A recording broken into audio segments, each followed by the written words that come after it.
Come in. Madam, wow. Good afternoon, sir. Good afternoon. Wow. Thank you, sir. নিহাৰ ৰঞ্জন ডেকা হয় হয় আপোনাৰ ঘৰ দিয়কচোন আপোনাৰ পৰিচয়টো প্ৰথম ছাৰ মোৰ নাম নিহাৰ ৰঞ্জন ডেকা মই গুৱাহাটীতে জন্ম ডাঙৰ দীঘল হোৱা হয় মই মোৰ স্কুলীয়া শিক্ষা সাউথ পইণ্ট স্কুল বৰ্ষাপাৰা গুৱাহাটীৰ পৰা কৰিছোঁ হয় তাৰ পাছত মই ৰয়েল গ্লোবেল ইউনিভাৰ্চিটিৰ পৰা চিভিল ইঞ্জিনিয়াৰিং কৰিছোঁ 2021 হয় আৰু 2022 পৰা মই HDFC বেংকৰ হোম লোন ডিপাৰ্টমেণ্টত কাম কৰি আছোঁ হয় আৰু লগতে চিভিল চাৰ্ভিচেছ এক্সামিনেশ্যনৰ কাৰণে প্ৰিপেৰেশ্যন চলাই আছোঁ চিভিল চাৰ্ভিচেছৰ কাৰণে কৰি আছে আপুনি কিমান বছৰ চাকৰি কৰিলে এতিয়া মোৰ অলমষ্ট 4 বছৰ হ'ব এপ্ৰিলত 4 বছৰ হ'ব 4 বছৰ হ'ব হয় আপুনি চাকৰি কৰি আছে হয় কৰিছোঁ কৰি আছে হয় আপুনি এতিয়া ধৰক বেংকিং ক্ষেত্ৰটোত হয় বা আপুনি হোম লোনত কৰি আছে ন হয় হোম লোন ব্ৰাঞ্চটো কি কাম হয় আপোনালোকৰ বেছিকেলি আপোনাৰ জব ৰলটো কি এটা মোৰ এতিয়া ধৰক ছাৰ যোনবোৰ প্ৰপাৰ্টি মৰ্গেজ কৰিব আহে কাষ্টমাৰসমূহ তেওঁলোকে সেইটো এগেইনষ্টত ক্ৰেডিট বিচাৰে লোন বিচাৰে চ' যোনটো প্ৰপাৰ্টি মৰ্গেজ দিয়ে তাৰে এটা এছেছমেণ্ট কেৰি আউট কৰি পেলাই তাৰে ভেলুৱেশ্যন কিমান হ'ব পাৰে সেইটোৰ এটা ৰিপৰ্ট ছাবমিট কৰিব লাগে বেংকক আৰু তাৰে অধীনতে যিমানখিনি মানে মাৰ্জিন ৰিকুৱাৰমেণ্টটো ৰাখি পেলাই মেক্সিমাম কিমান লোন দিব পাৰি সেইটো হিচাপত আপুনি কিমান লোন হ'ব পাৰে এইটো আপুনি এছেছ কৰে ন হয় কথা হ'ল আপোনাৰ এতিয়া আমাৰ ইয়াত কেনেকুৱা এনপি ৰেচিঅ'টো ইণ্ডিয়ান কাউণ্টাৰপাৰ্টত আমাৰ অসমৰ যোনটো এনপি ৰেচিঅ'টো কেনেকুৱা আপুনি জানে কিমানটো নন পাৰফৰ্মিং এছেট বা এনপি আমাৰ কেনেকুৱা হয় আমাৰ এজ পাৰ ইন মানে নেশ্যনেল কাউণ্টাৰপাৰ্ট আমাৰ ইয়াত বেছি হয় নে কম হয় এনপি ছাৰ অসমৰ মই একজেক্ট ষ্টেটিষ্টিক্সটো গম নাপাম কিন্তু ইণ্ডিয়াৰ এনেই আপোনাৰ ব্ৰাঞ্চত কেনেকুৱা হয় আপোনাৰ ব্ৰাঞ্চত এনপি অলপ আছে ৰুৰেল এৰিয়া যোনখিনি আছে সেইখিনি এনপি অলপমান চেলেঞ্জিং হয় লোন ৰিকভাৰী কৰাৰ সময়ত কিন্তু ছাৰ যদি অভাৰঅল ডাঙৰ পিকচাৰটো চাবলৈ যাওঁ তেতিয়াহ'লে বেংকিং ছেক্টৰৰ এনপিসমূহ কমি আহিছে ইতিমধ্যে আমাৰ ইকনমিক ছাৰ্ভেও কৈছে যে এনপিএটো গ্ৰছ এনপিএ 2.2% পাইছেগে ধৰক এতিয়া আপোনাৰ HDFC বেংকে নাহক আপুনি ধৰক এইটো এটা প্ৰাইভেট বেংক আৰু এটা আপুনি ধৰক তেনেকে আমাৰ গভৰ্ণমেণ্ট চেক্টৰ বা পাব্লিক চেক্টৰ বেংকবোৰ আছে বেসিক্যালি কি ডিফাৰেন্স হয় মানে মানুহখিনি পাব্লিক সেক্টৰ বেংক আৰু গভৰ্ণমেণ্ট সেক্টৰ বেংকত আপোনাৰ কি ডিফাৰেন্স আপোনালোকে কি বেলেগ ধৰণৰ সাৰ্ভিস দিয়ে স্যাৰ সাৰ্ভিস মোটামুটি যোনখিনি থাকে সেইখিনি যদি ব্ৰডলি চাবলৈ যাওঁ সাৰ্ভিস প্যাৰামিটাৰ্স খিনি সেম থাকে কিন্তু যোনখিনি গভৰ্ণমেণ্ট বেংক আছে তাৰে পেনিট্ৰেচনটো অলপ কম্পাৰেটিভলি বেছি হয় যেনেকৈ এটা পাব্লিক বেংক হিচাপে ক'ব গ'লে যদি আমি SBI ৰ কথা কওঁ SBI নাম্বাৰ অফ ব্ৰাঞ্চেছ আৰু যোনটো এক্সেচিবিলিটি আছে অসমৰ যোনসমূহ ৰুৰেল এৰিয়া তাতে অলপ এক্সেচিবিলিটিটো SBI ৰ বেছি HDFC বা এনেকুৱা প্ৰাইভেট বেংকবোৰৰ ৰুৰেল এৰিয়াত আপুনি কিয় এইটো এক্সেছ কম বুলি ভাবে বা তেওঁলোকে কিয় এইটো ফোকাস নকৰে নেকি তাক তেওঁলোকে মানে ৰুৰেল এৰিয়াটো অলপ তেওঁলোকে নেগলিজেন্ট কৰে নেকি তাৰ পাৰ্টটো কি ভাবে আপুনি প্ৰাইভেট বেংকবোৰে আপুনি নেগলেক্ট কৰি আছে ৰুৰেল সেক্টৰটো স্যাৰ নেগলেক্ট বুলি তেনেকে নহয় অলপ ইনফেন্সি ষ্টেজত আছে বুলি আমি ক'ব পাৰিম হয় প্ৰাইভেট বেংকসমূহ কিন্তু ধৰক ইনি আপুনি এছেটে হওক বা এতিয়া HDFC এছেট কেপিটেলাইজেশ্যন HDFC আপুনি এনেকে ধৰক টু বি টু অল টু বেংকৰ আণ্ডাৰতে আহে নহয় জানো এটা সিস্টেমেটিক্যালি ইম্পৰ্টেন্ট বেংক হয় এটা কিন্তু ইমান এটা ডাঙৰ বেংক এছেটো বেছি কম নথকা নহয় কিন্তু ষ্টিল আপুনি নাভাবেনে যে অকল তেওঁলোকৰ অপাৰেটিং এৰিয়া বেছি আপোনাৰ চহৰ বা আপুনি সেমি আৰবান এৰিয়াওতে হৈ থাকে ৰুৰেলত বা এনেকুৱাত ইমান পোৱা নাযায় বা তেওঁলোকৰ এটা যোনটো আপোনালোকৰ যোনটো কাষ্টমাৰ বেছ অকল ইলাইট খিনিকে চাৰ্ভ কৰি আছে আপুনি নাভাবেনে এইখিনি মানে যোনখিনি ৰুৰেল খিনিক অলপ লেক হৈছে হোৱা নাই নে আপুনি পাৰ্চনেলি কি ফিল কৰিলে আপুনি মানে জবটো কৰি বা আপুনি গ্ৰাউণ্ডৰ পৰা আপুনি কওকচোন স্যাৰ ষ্টেটিষ্টিক্যালি যদি চাবলৈ যাওঁ তেতিয়াহ'লে এইটো কথা সত্য যে অলপমান ৰুৰেল পেনিট্ৰেচনটো আমাৰ কম HDFC মোটামুটি এতিয়া যদি মই নিজৰ বেংকৰ উদাহৰণস্বৰূপে দিব অলমষ্ট 20% ব্ৰাঞ্চে আমাৰ ৰুৰেল এৰিয়াত আছে কিন্তু হ'লেও স্যাৰ আমি এতিয়া এক্সপেণ্ড কৰি আছো আৰু তথাপিতো স্যাৰ এক্সপেণ্ড কৰিলেও HDFC বেংকৰ এজন মেনেজাৰ হিচাপে মোৰ যোনখিনি ডমেইন থাকে ইম্পেক্ট থাকে সেইখিনি যথেষ্ট পৰিমাণে কম স্যাৰ সেইটোও মোৰ আপুনি কি ভাবে আৰু আমি ৰুৰেল বা ধৰ দিয়কচোন প্ৰব্লেমটো আমাৰ ৰুৰেল অঞ্চলত বা আপুনি ধৰক এটা তাত মেজৰ মানুহখিনি আপোনাৰ মেজৰিটি পপুলেশ্যনো আৰু প্লাছ আপোনাৰ মেজৰ পপুলেশ্যনটো আমাৰ ৰুৰেল পপুলেশ্যন তো মেজৰ পপুলেশ্যনটো ৰুৰেল পপুলেশ্যন আৰু সেইখিনি যাক বেংকৰ মোষ্ট নিডেড সেইখিনি মানুহক বহুত বেংকটো বা লোন হওক বা যি নহওক তেওঁলোকক বহুত নিডেড কিন্তু তেওঁলোকৰ মাজত কাম কৰাটো বেছি জৰুৰী নহয় নে ধৰক আপুনি সেইটো কাৰণে কি ধৰণে কি হয় কিয় এইটো মানে কৰা নাই তেওঁলোকে সেইটো হয় ৰুৰেল মানুহসমূহকো ক্ৰেডিটৰ যথেষ্ট পৰিমাণে জৰুৰী হয় যেহেতু তেওঁলোকৰ এটা ইনষ্টিটিউচনেলাইজড ইনকাম নাথাকে সেইটোৰ বাবে স্যাৰ বেংকসমূহে অলপ ক্ৰেডিট দিবলৈ তেওঁলোকক দিগদাৰি পায় আৰু তেখেতক যোনবোৰ মৰ্গেজ দিব লাগে এই প্ৰপাৰ্টিসমূহৰো কেতিয়াবা ডকুমেণ্টছবোৰ প্ৰপাৰ নাথাকে বা প্ৰপাৰ্টিৰ যোনবোৰ পেৰামিটাৰ্ছ থাকে ডিমাৰ্কেশ্যন হৈ গ'ল বা বেলেগৰ লগত একো লেনদেন নাথাকা মাটি এনেকুৱা যোনবোৰ পেৰামিটাৰ্ছ আছে প্ৰাইভেট বেংকত সেইটো কম্পেৰেটিভলি অলপমান ষ্ট্ৰিক্ট হয় তাৰে বাবে অলপ পেনিট্ৰেচনটো আপুনি মানে ভাবে যে যোনটো আপোনাৰ পলিচি বা আপোনাৰ যোনটো ৰেষ্ট্ৰিক্ট ৰেগুলেশ্যনৰ কাৰণে এটা ডাঙৰ ফেক্টৰ এইটো যোনটো নহয় সেইটো কাৰণে কিয় চৰকাৰে এইটো কিবা কৰে নেকি আপোনাৰ ধৰক এই পাৰ্টটোত মানে আপোনাৰ ৰুৰেল পাৰ্টটোত প্ৰাইভেট বেংকিংটোক ইনিচিয়েট কৰিবৰ কাৰণে চৰকাৰে কিবা স্কিম লৈছে নেকি বা ইনিচিয়েটিভ লৈছে নেকি তেনেকুৱা? স্যাৰ আমাৰ কিষাণ ক্ৰেডিট কাৰ্ডৰ কথা আমি ক'বলৈ পাৰোঁ, য'ত নেকি ক্ৰেডিট কাৰ্ড দিয়া হয় খেতিয়কসমূহক, তেওঁলোকে ক্ৰেডিট ল'ব পাৰে, লোন ল'ব পাৰে। তাৰে উপৰিও আমাৰ যোনটো জনধন একাউণ্ট আছে তাৰে জৰিয়তে আধাৰ লিংক কৰি দিলে ডাইৰেক্ট বেনিফিট ট্ৰান্সফাৰ দিয়া হয়। তাৰে ওপৰতো স্যাৰ বেংকিং কৰেছপণ্ডেন্স যোনবোৰ মানুহ আছে তেওঁলোক এতিয়া যোনবোৰ এৰিয়াত ব্ৰাঞ্চ নাই সেইবোৰ এৰিয়াত গৈ পেলাইও মানুহসমূহক ফাইনেন্সিয়েলি লিটাৰেট কৰি পেলাই তেওঁলোকৰ ইনক্লুজনটো বঢ়োৱাৰ ক্ষেত্ৰত প্ৰচেষ্টা চলাই আছে। আৰু এটা পাৰ্ট আপোনাৰ কথা আহে যে অসমত যোনটো আপুনি যিকোনো বেংকে হওক আসাম বা নৰ্থ ইষ্ট এৰিয়াটোত যোনটো আপোনাৰ ক্ৰেডিট তেওঁলোকে দিয়ে কিন্তু সেই হাৰটো নেশ্যনেল এভাৰেজতকৈ আপোনাৰ কম থাকে। সেইটো কিয় হয়? এয়া মানুহক লোন কিয় দিয়া নহয়? এই মানুহখিনিলৈ বেংক চাৰ্টেইন নহয় নেকি? কি হয় স্যাৰ? মানুহখিনিতকে যদি আমি তুলনামূলকভাৱে চাবলৈ যাওঁ, মেইনলেণ্ড ইণ্ডিয়া আৰু অসমৰ মাজত যোনটো আমাৰ লজিষ্টিকেল চেলেঞ্জ এটা অসমত অলপ বেছি। আমাৰ যিহেতু ইয়াতে নেশ্যনেল ডিজাষ্টাৰ, ফ্লাড হৈ গ'ল বা ইৰোজন হৈ গ'ল, সেনেকুৱা পৰিস্থিতিসমূহৰ সন্মুখীন হ'বলগীয়া হোৱাৰ বাবে অলপমান আমাৰ ৰুৰেল পেনিট্ৰেশ্যনটো মেইনলেণ্ড ইণ্ডিয়াতকৈ অলপমান কম। মেইনলেণ্ড ইণ্ডিয়াতকৈ আপুনি ক্ৰেডিট ফেচিলিটিটো কম হয়, কম্পেৰেটিভলি অলপ কম বুলি ক'ব। আপুনি এতিয়া ধৰক বেংকত যে আপুনি মানে চাৰ্ভ কৰিলে নহয়, আপুনি 4 বছৰ বা 4 বছৰ হ'ল আপোনাৰ, 3 বছৰ 4 বছৰ হ'ব, 4 বছৰ হৈছে, 4 বছৰ আপোনাৰ হৈ গ'ল। তো আপুনি এই বেংকিং এটা আপুনি ইমান ভাল কেৰিয়াৰ য'ত আপুনি লেডাৰটোত আপুনি গ্ৰ' কৰি গৈ থাকিব পাৰিব। আপুনি এতিয়া যে আপুনি মেনেজাৰ আপুনি ৱৰ্ক কৰি আছে, আপুনি চিভিল ছাৰ্ভিচত কিয় আহিব খুজিছে? আপুনি কিয় ভাবে এইটো তাতকৈ ইয়াতে আপোনাৰ বেংকিঙতে বেটাৰ নহ'ল? স্যাৰ বেংকিং যোনটো প্ৰফেশ্যন আছে কেৰিয়াৰটো, এইটো এটা ভাল প্ৰফেশ্যন বুলি সেইটো কথাও সত্য। কিন্তু স্যাৰ চিভিল ছাৰ্ভিচে কম্পেৰেটিভলি এটা বহুত ৱাইড স্পেক্ট্ৰাম দিয়ে আমাক, বিভিন্ন দিশত কাম কৰিবলৈ আমাক এটা অপৰচুনিটি দিয়ে। সেইটো ল এণ্ড অৰ্ডাৰ হওক বা হেল্থ হওক, এডুকেশ্যন হওক, এডমিনিষ্ট্ৰেশ্যন হওক। কিন্তু আপুনি নাভাবেনে এটাতে মানুহে স্পেচিফাই কৰা ধৰক আপুনি যদি এজ এ বেংকাৰ, আপুনি এজ এ বেংকাৰ যদি আপুনি তাত মানে নিজকে ইনপুট কৰি পেলাই আপুনি এজ এ তাত এক্সেল কৰাটো বেছি দৰকাৰী নহয় নে? ডমেইন স্পেচিফিক মানুহ এক্সপাৰ্ট হোৱাটো বেছি দৰকাৰী নে আপুনি 10টা জেগাত জাৰ্নেলিজিম কৰাটো আপোনাৰ দৰকাৰী? স্যাৰ আমাক স্পেচিয়েলিষ্ট আৰু জেনেৰেলিষ্ট দুই ধৰণৰ মানুহে লাগে এখন ৰাজ্য বা এখন দেশক আগবঢ়াই নিবলৈ। বেংকিং ছেক্টৰত মোৰ ৰোলটো স্পেচিয়েলাইজড হ'ব, কিন্তু এজন চিভিল চাৰ্ভেণ্ট হিচাপে মোৰ লোনটো বেছি জেনেৰেলাইজড হ'ব। মই ভাবোঁ স্যাৰ মোৰ যোনখিনি কোৱালিটিজ আছে সেইখিনি হিচাপত মই বিভিন্ন ধৰণৰ কাম কৰি পেলাই সকলো দিশকে একেলগে আগবঢ়াই নিবলৈ বেছি সক্ষম হ'ম। যদি আপুনি মানে ধৰক কয় বেংকিঙৰ আপুনি কি দেখিলে যোনটো আপুনি ধৰক চিভিল চাৰ্ভিচৰ লগত আপোনাৰ লিংক হ'ব মানে বা আপুনি ভাবিলে যে বেংকিঙৰ পৰা চিভিল চাৰ্ভিচত তাত লাভ হ'ব? স্যাৰ বেংকিঙত মই টিম মেনেজমেণ্টৰ কথা শিকিছোঁ। তাৰে উপৰিও মোৰ লিডাৰশ্বিপ কোৱালিটিটো বেংকিঙত শ্বাৰ্পেন হৈছে। তাৰে উপৰিও যোন মোৰ কমিউনিকেশ্যন স্কিলছ আছে সেইখিনি যথেষ্ট পৰিমাণে মোৰ ইম্প্ৰুভ হোৱা বুলি মই ভাবোঁ বেংকিং ছেক্টৰত। তাৰে উপৰিও স্যাৰ বেংক এটা হোৱাৰ স্বত্তে যিহেতু আমি RBIৰ আণ্ডাৰত আহোঁ, চ' ভেৰিয়াছ কমপ্লায়েন্সেছ আমি মানি চলিব লগা হয়। চ' record keeping, audit trail maintenance, এইখিনি বহুতখিনি বস্তু আমি মানি চলিব লগা হয়। চ' এইখিনি স্যাৰ এডমিনিষ্ট্ৰেশ্যন লাইনতো মোৰ যথেষ্ট পৰিমাণে সহায় হ'ব। আপুনি এইটো নাভাবেনে চিভিল ছাৰ্ভিচটোতে চিভিল ছাৰ্ভিচত আপুনি আহিলে কাইলৈ আপুনি ধৰক এতিয়া আপুনি যোনটো আপুনি এটা প্ৰাইভেট বেংকৰ ষ্ট্ৰাকচাৰ, ইভেন আজিকালি ধৰক গভৰ্ণমেণ্ট মানে পাব্লিক ছেক্টৰ বেংকবোৰ যোনটো তাৰ এটা আপুনি ধৰক এতিয়া হোৱাইট কালাৰ যোনটো আপোনাৰ জবটো, এইটোতকে আপুনি ইয়াত বহুত এটা চেলেঞ্জ হ'ব। আহি পেলাই আপুনি ধৰক ইয়াত এখন গৈ আপুনি ফিল্ডত গৈ আপুনি পথাৰ এখনত গৈ যাব লাগিব কেতিয়াবা আপোনাৰ, বা অফিচিয়েল ষ্ট্ৰাকচাৰটোতো আপুনি ধৰক ডাইভাৰ্চিটি থাকিব। এইটোতকে আপোনাৰ অলপ দিগদাৰ নকৰিবনে? স্যাৰ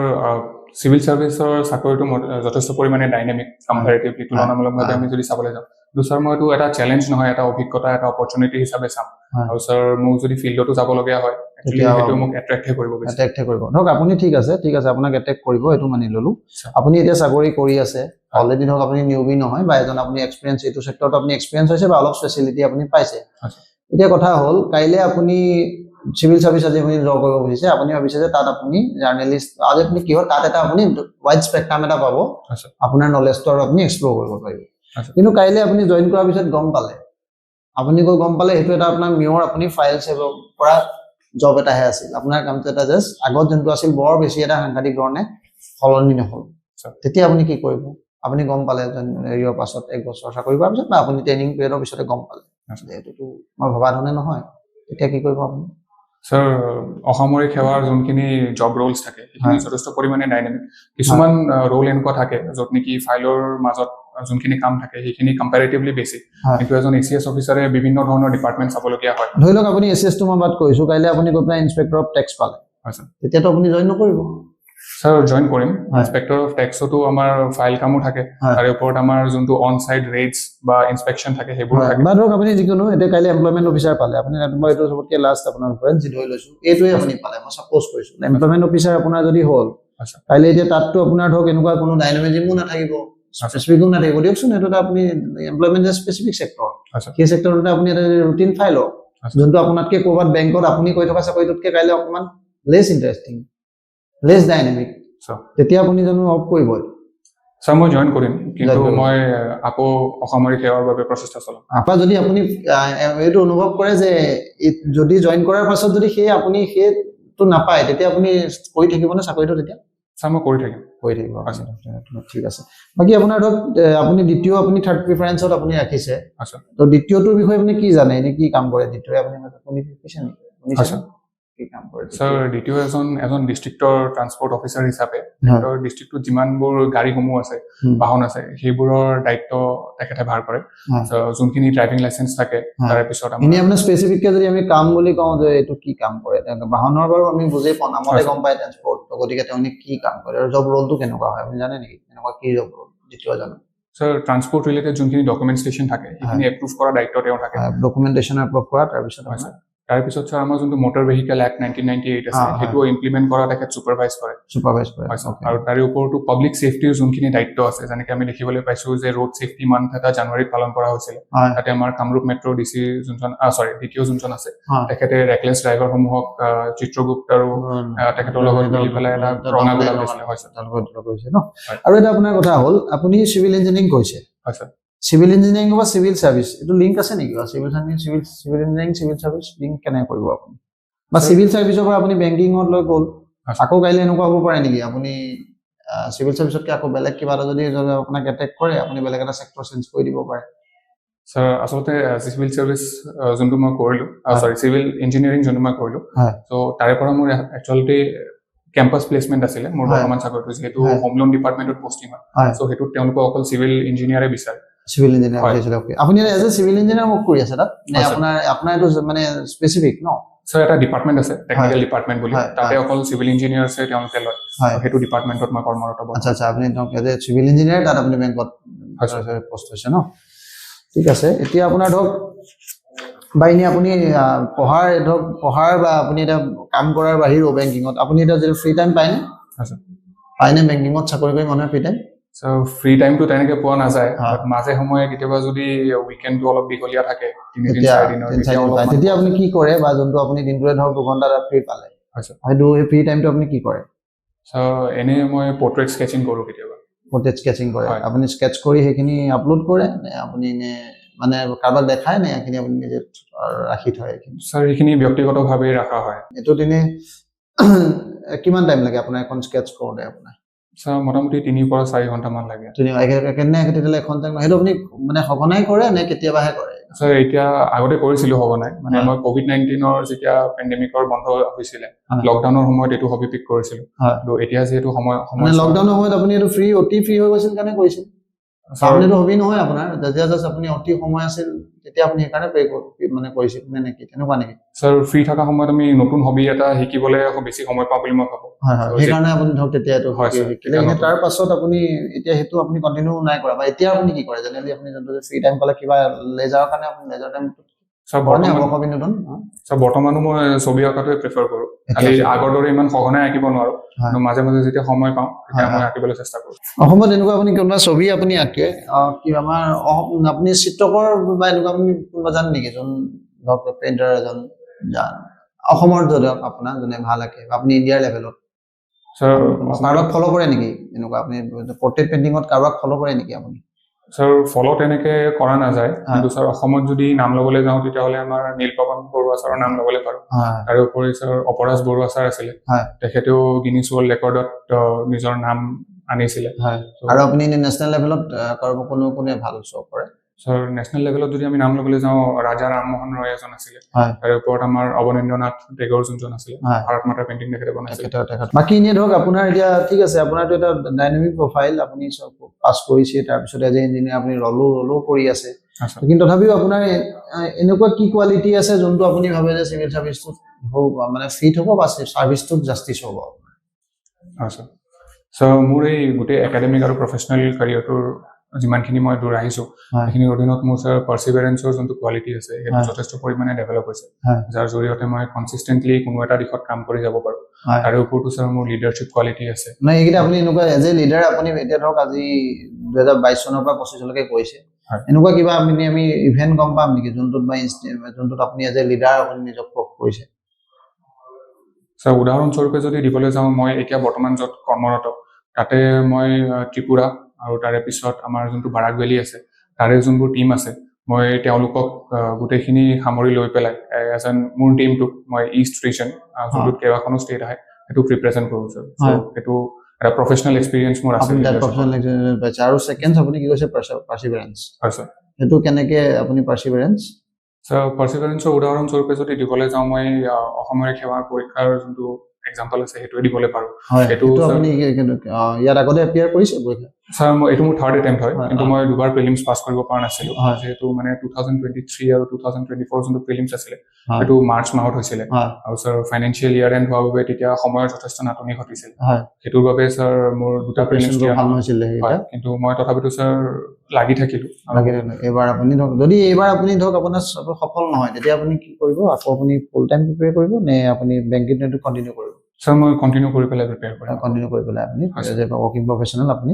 প্ৰিপেয়াৰ কৰিব আৰু ধৰক আপোনাৰ কিবা উইকনেছ আছে নেকি আপুনি ভাবে নি আপোনাৰ বিগেষ্ট উইকনেছ কি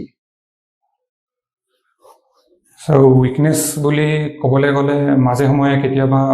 বহুত চেষ্টা কৰাৰ পিছতো গোটেইখিনি ৰিচৰ্চেছ গোটেইখিনি সময় দিয়াৰ পাছতো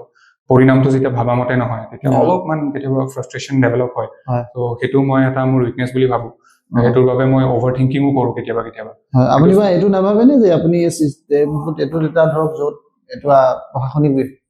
ছাৰ্ভিচটোত সদায় আপুনি ফ্ৰাষ্ট্ৰেশ্যন থাকিব ডেইলি বেলেগ বেলেগ মিটিং থাকিব 10,000টা ফাইল থাকিব আপোনাৰ সেই ফ্ৰাষ্ট্ৰেশ্যনটোৱে ইয়াত এই উইকনেছটো আপোনাক নিগেটিভলি প্ৰভাৱ পেলাব নেকি ছাৰ্ভিচটো ছাৰ আচলতে মোৰ ফ্ৰাষ্ট্ৰেশ্যন কাম বা কামৰ লোডৰ বাবে নাহে কেতিয়াবা যদি মই ভাবা হিচাপে আৰু সেই দিশত কাম কৰাৰ স্বত্তেও যদি পৰিণামটো সেনেকুৱা নোলায় তেতিয়াবা অলপমান ফ্ৰাষ্ট্ৰেশ্যন হয় কিন্তু ছাৰ পৰীক্ষাটোৰ বাবে প্ৰিপেয়াৰ কৰোঁতে মই ধৰি লওক আপুনি এনেকুৱা কাম এটাই কৰিলে কিবা এটা আপুনি ধৰক অফিচৰে কিবা এটা কাম যোনটো কাম আপুনি ভাবিছিল আপুনি ভবাটো শুদ্ধ মানে যোনটো আপুনি পজিটিভ চেঞ্জ কৰিব কিন্তু আপুনি নোৱাৰিলে চিষ্টেম এটা আপুনি ধৰক এটা আছে ইয়াত চৰকাৰী চিষ্টেম আপুনি ধৰক এতিয়া এফিচিয়েণ্ট চিষ্টেম এটাত কাম কৰিছে প্ৰাইভেট চিষ্টেমটো সদায় এফিচিয়েণ্ট বুলি কয় আপোনাৰ এতিয়া যে এফিচিয়েণ্ট চিষ্টেম এটাত কাম কৰিছে ইয়াত দেখিব যে আপুনি মানুহখিনি এনেকুৱা নহয় ধৰক লাহে লাহে এটিটিউডটোত আপোনাৰ কাম চলি আছে তেতিয়া আপোনাৰ এইটো ফ্ৰাষ্ট্ৰেশ্যন নহ'বনে ছাৰ এতিয়া মই মোৰ এই দুৰ্বলতাটোৰ প্ৰতি কাম কৰি গৈ আছোঁ তাতে ছাৰ মই এটা খুব ধুনীয়া কনচেপ্ট এটা শিকিবলৈ পাইছিলোঁ পৰীক্ষাটোৰ প্ৰচেষ্টা চলাওঁতে নিষ্কাম কৰ্ম বুলি য'ত নেকি আমি নিজৰ কৰ্মৰ ওপৰত মনোযোগ দি পেলাই যিটো পৰিণাম হয় সেইটোৰ ওপৰত ইমান মনোযোগ দিব নালাগে নিষ্কাম কৰ্ম এনে আপুনি কিবা এইটো শুনিছে নে মানে আপুনি যোনটো আমাৰ তত্ত্বটোৰ কথাই কৈছে নিষ্কাম কৰ্ম মানে আপুনি ক'ৰবাত কিবা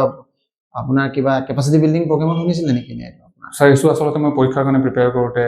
আপুনি ফ'ল' কৰে নেকি নিষ্কাম কৰ্মটো নিষ্কাম কৰ্মটো ফ'ল' কৰে হয় ছাৰ আৰু এতিয়া ধৰক আপোনাক যদি এতিয়া কয় যে আপুনি ইণ্টাৰভিউটো দিলে আপুনি যদি পেনেলক কুৱেশ্যন সুধিব কয় আপুনি কি সোধ কৰিব তেওঁলোকক যে আপোনাক যদি ৰলটো চেঞ্জ কৰিয়াই দিয়া হয় ধৰি লওক 2 মিনিটৰ কাৰণে আপোনাক চেঞ্জ কৰাই দিলে যে আপোনাক ইণ্টাৰভিউৰ আপোনাৰ আমি কেণ্ডিডেট তেতিয়া আপুনি কি কুৱেশ্যন পুট কৰিব ছাৰ অলপমান সময় পাম নেকি ভাবিবলৈ